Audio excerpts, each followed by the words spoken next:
السلام علیکم ورحمۃ اللہ وبرکاتہ۔ بسم اللہ الرحمن الرحیم، حامدا ومصلیا ومسلما اما بعد۔ اللہ تعالیٰ نے ہمیں رحمت للعالمین، سید البشر، خاتم النبیین حضرت محمد الرسول اللہ صلی اللہ علیہ وسلم کی امت میں پیدا فرمایا۔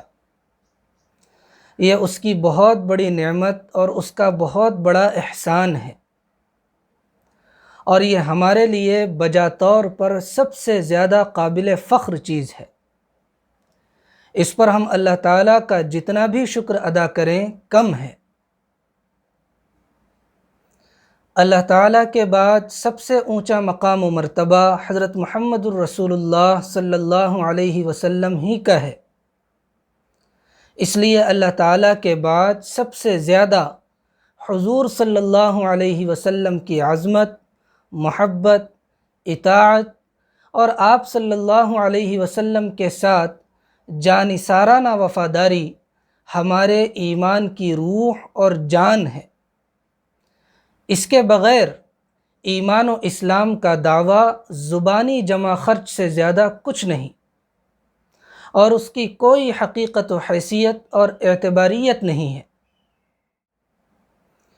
حضور صلی اللہ علیہ وسلم رحمت للعالمین، خاتم النبیین اور معلم و ہادی اعظم بن کر تشریف لائے، اور اللہ تعالیٰ کی توفیق سے انتہائی شفقت و خیرخواہی اور زبردست جد و جہد اور قربانیوں کے ساتھ اپنی مؤثر ترین دعوت، تعلیم اور تزکیے کے ذریعے آپ انسانیت کو ضلالت و گمراہی کے اندھیروں سے نکال کر ہدایت کی روشنی میں لے کر آئے۔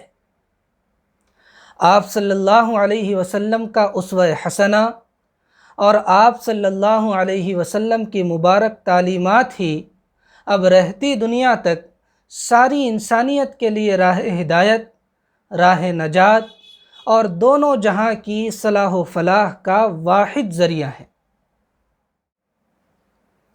حضور صلی اللہ علیہ وسلم کی خوبیاں اور کمالات اتنے عظیم اور زیادہ ہیں کہ جن کو ہم بیان بھی نہیں کر سکتے۔ آپ صلی اللہ علیہ وسلم تو اللہ کے فضل سے سارے نبیوں کے کمالات کے جامع اور ان سے کہیں بڑھ کر خوبیوں کے حامل ہیں۔ آپ صلی اللہ علیہ وسلم تو تمام حضرات انبیاء کرام علیہم السلام کے سردار، بلکہ ساری انسانیت اور سارے جہاں کے سردار ہیں۔ آپ صلی اللہ علیہ وسلم کے ساتھ عقیدت و محبت عین ایمان ہے۔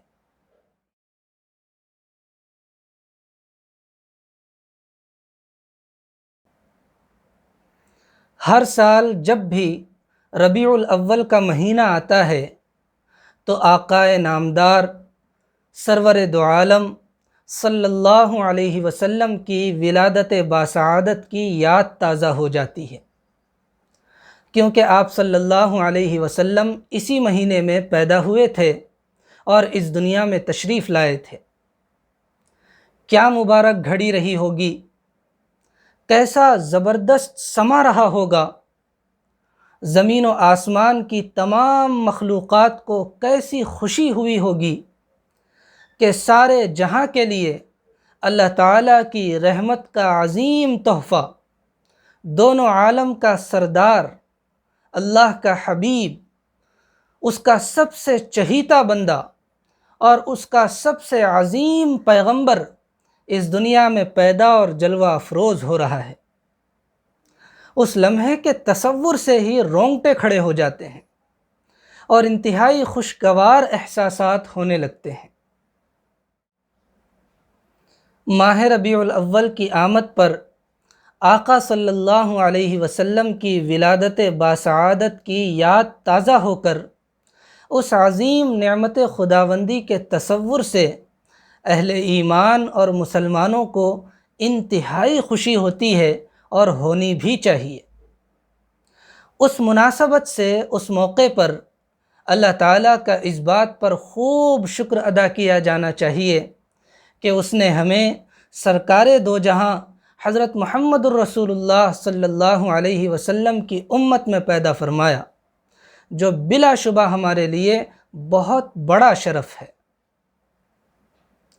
حضور صلی اللہ علیہ وسلم کے ساتھ اپنی عقیدت، محبت اور اطاعت و وفاداری کا سنجیدگی سے جائزہ لینا چاہیے، اور اس حوالے سے زندگی میں جو کمیاں، کوتاہیاں اور غلطیاں ہوں، توبہ کرتے ہوئے ان کو دور کرنے اور ٹھیک کرنے کا اللہ سے سچا عہد کرنا چاہیے۔ یہ عزم و ارادہ کرنا چاہیے کہ میں اللہ تعالیٰ سے مدد اور توفیق مانگتے ہوئے اپنے آقا صلی اللہ علیہ وسلم کا ایسا امتی بنوں گا جس پر میرے آقا صلی اللہ علیہ وسلم فخر کر سکیں۔ اللہ تعالیٰ کے بعد وہی میری عقیدت و محبت کا سب سے بڑا مرکز ہوں گے۔ میں ہر روز دل کی گہرائیوں سے خوب آپ صلی اللہ علیہ وسلم کو درود و سلام کے ہدیے بھیجوں گا۔ آپ صلی اللہ علیہ وسلم کی سیرت مبارکہ اور آپ کے اسوہ حسنہ کو مستقل طور پر اپنے لیے مشعل راہ بناؤں گا۔ آپ صلی اللہ علیہ وسلم کے لائے ہوئے دین اور شریعت کے مطابق اپنی پوری زندگی گزاروں گا۔ کوئی کام دین و شریعت کے خلاف نہیں کروں گا، کیونکہ اس سے آقا صلی اللہ علیہ وسلم کو تکلیف ہوگی اور آپ صلی اللہ علیہ وسلم ناراض ہوں گے، اور ایسا ہونے سے اللہ کی پناہ۔ حضور صلی اللہ علیہ وسلم کی ولادت باسعادت کی یاد تازہ ہو کر اس سے خوش ہونے کا یہی سنجیدہ اور مناسب طریقہ ہو سکتا ہے۔ باقی جشن منانا اور طرح طرح کے رسمی مظاہرے کرنا، اس قسم کی چیزوں کا خیر القرون میں کوئی پتہ و نشان اور ثبوت نہیں ملتا۔ حالانکہ حضور صلی اللہ علیہ وسلم سے سچی اور بھرپور محبت کرنے والے حضرات صحابہ اکرام اور تابعین عظام وغیرہ سے بڑھ کر بھلا کون ہوں گے؟ اس لیے اس قسم کی چیزوں کو دین، ثواب کا کام اور حضور صلی اللہ علیہ وسلم کی محبت کا تقاضا وغیرہ سمجھ کر ان میں مشغول نہیں ہونا چاہیے۔ اس کے علاوہ جشن مناتے ہوئے جو چیزیں آج کل کی جا رہی ہیں، وہ بہت ساری چیزیں دین اور شریعت کی تعلیمات کے خلاف ہیں، اور شرح السنہ میں خود آقا صلی اللہ علیہ وسلم کا فرمان ہے کہ لا یؤمن احدکم حتی یکون ہواہ تبعا لما جئت بہ، جس کا مفہوم یہ ہے کہ اپنے جی کی چاہتیں آپ صلی اللہ علیہ وسلم کی لائی ہوئی ہدایت کے تابع کیے بغیر کوئی مسلمان حقیقی مومن نہیں بن سکتا۔ آقا صلی اللہ علیہ وسلم کے اس فرمان کا تقاضا یہ ہے کہ ہم دین و شریعت کی تعلیمات و احکام کے پابند رہ کر زندگی گزاریں اور ان کی خلاف ورزیوں سے بچیں۔ مثلاً جشن کے طور پر محلوں کو رنگین روشنیوں اور رنگ برنگے پھریروں سے سجانا، اس میں پیسوں کا بیجا اسراف ہے جو کہ شرعاً منع ہے۔ جگہ جگہ لاؤڈ سپیکر لگا کر بلند آواز سے رات دن ریکارڈز بجانا، اور اسی طرح نوجوانوں کا زور زور سے چیخ و پکار کرتے ہوئے اور گاڑیوں کا بھی شور مچاتے ہوئے پورے علاقے کی مختلف سڑکوں اور گلیوں میں گھومنا پھرنا اور چکر لگانا، اس میں لوگوں کو تکلیف پہنچانا ہے، جو کہ شرعاً یہ بھی منع ہے۔ مختلف مقامات پر جشن و جلوس میں شریک ہونے کے طور پر لڑکے لڑکیوں اور مردوں اور خواتین کے مخلوط مجمع، جن میں بے پردگی ہوتی ہے اور بدنظری اور بے حیائی کے کھلے مواقع ہوتے ہیں، جو کہ شرعاً یہ سب بھی ممنوع ہے۔ تو ایک ایسی چیز جس کا خیر القرون میں کوئی پتہ و نشان اور ثبوت بھی نہیں ملتا، اور جس کو مناتے ہوئے شدید بے احتیاطیاں اور خود آقا صلی اللہ علیہ وسلم کے دین اور شریعت کی مختلف تعلیمات اور احکام کی خلاف ورزیاں بھی ہوتی ہیں، اور وہ بھی انہی سے اظہار عقیدت و محبت کے نام پر، تو سنجیدگی سے سوچنا چاہیے کہ کیا ایسی چیز کرنا سمجھداری ہے؟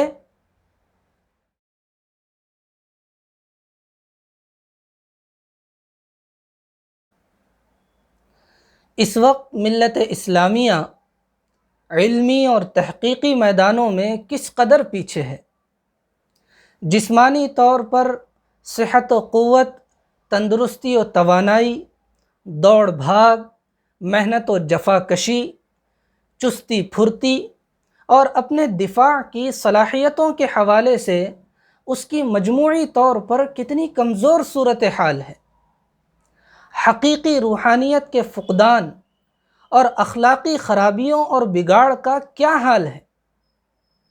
مہنگائی اور بے روزگاری اور غربت و محتاجی کی مار سے سماج کیسے جوجھ رہا ہے۔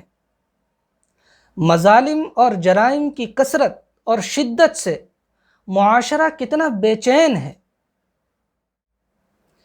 ایسے میں کم از کم مسلمانوں کو تو اپنے دین کی تعلیمات اور پیغمبر صلی اللہ علیہ وسلم کی ہدایات پر سنجیدگی سے عمل پیرا ہوتے ہوئے اپنے وقت، توانائیوں اور مالی وسائل کا بہت سلیقے سے ایسے کاموں میں استعمال کرنا چاہیے جو ان کی علمی و فکری ترقی، جسمانی صحت و تندرستی اور روحانی و اخلاقی پاکیزگی کا ذریعہ بھی ہوں، اور جو امت اور انسانیت کے حق میں مفید اور کارآمد بھی ہوں۔